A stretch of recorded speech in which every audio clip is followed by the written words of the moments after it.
भारत ने फिर एक बार चीन को बड़ा झटका दिया है। भारत सरकार ने पिछले साल जून में जिन 59 चीनी ऐप्स को बैन कर दिया था और इन कंपनियों से जवाब मांगा था, अब उन सभी ऐप्स पर स्थायी रूप से प्रतिबंध लगाया जा चुका है। भारत सरकार की ओर से यह फैसला इसीलिए लिया गया क्योंकि ये चीनी कंपनियां सरकार को अपने जवाब से संतुष्ट नहीं कर पाई। देखिए ये रिपोर्ट। भारत और चीन के बीच सीमा पर विवाद लगातार जारी है। इसी विवाद के कारण करीब 7 महीने पहले भारत सरकार ने 59 चीनी ऐप को कारण बताओ नोटिस भेजा था, लेकिन ये चीनी कंपनियां सरकार को अपने जवाब से संतुष्ट नहीं कर पाई। ऐसे में अब भारत सरकार ने इन ऐप्स को नए सिरे से नोटिस जारी किया है ताकि इन पर हमेशा के लिए पाबंदी लगाई जा सके। हाल ही में ministry of electronics and information technology ने एक बयान में कहा था कि पहले नोटिस पर कंपनियों की तरफ से जो जवाब आया है वे पर्याप्त नहीं है, लिहाजा सरकार अब उन पर हमेशा के लिए पाबंदी लगाने की तैयारी में है।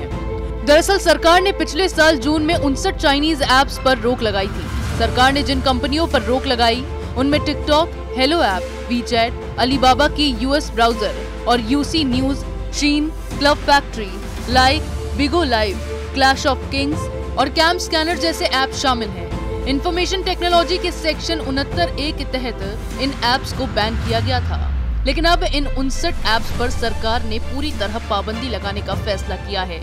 सरकार ने सुरक्षा कारणों की वजह से इन ऐप्स पर पाबंदी लगाई थी। हालांकि 2 सितंबर को सरकार ने और 118 ऐप्स बैन कर दिए थे। इसके बाद सरकार ने नवंबर में इन सबसे अलग और 43 चाइनीज ऐप पर रोक लगाने का फैसला किया था, जिसमें अली एक्सप्रेस जैसे ऐप भी शामिल थे। रिपोर्ट्स के मुताबिक सरकार के बैन लगाने के बाद अलीबाबा की यूसी ब्राउजर ने भारत में अपना कामकाज बंद कर दिया है। गौरतलब है कि एलएसी पर भारत और चीन के सैनिकों के बीच हुई हिंसक झड़प के बाद शुरू हुए तनाव के बीच मोदी सरकार ने चीनी ऐप्स पर बैन लगाया था। इसके बाद दोनों के बीच राजनयिक और सैन्य स्तर की कई दौर की बातचीत हुई, लेकिन सीमा विवाद का कोई हल अब तक नहीं निकल पाया है।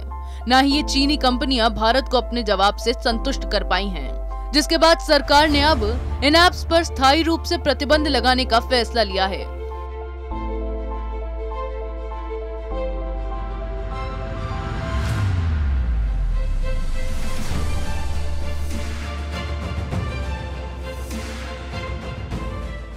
भारत और चीन के बीच कई दौर की बातचीत के बाद भी विवाद खत्म नहीं हो रहा है। इस बीच भारत सरकार ने डिजिटल स्ट्राइक के तहत चीनी कंपनियों को जिन ऐप्स के लिए कारण बताओ नोटिस जारी किया था, अब उस पर स्थायी रूप से प्रतिबंध लगाने की तैयारी शुरू कर दी है।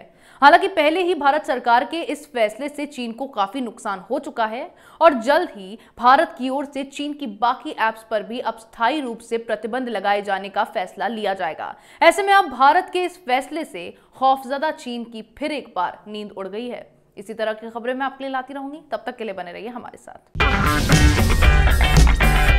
अगर आपको हमारा वीडियो पसंद आया हो तो इसे लाइक करें, हमारे चैनल को सब्सक्राइब करें और हाँ, बेल आइकन दबाना ना भूलें ताकि आप तक हमारे वीडियो की नोटिफिकेशन पहुंचती रहे। आप अपना सुझाव हमें कमेंट बॉक्स में दे सकते हैं। हमारे साथ जुड़ने के लिए शुक्रिया।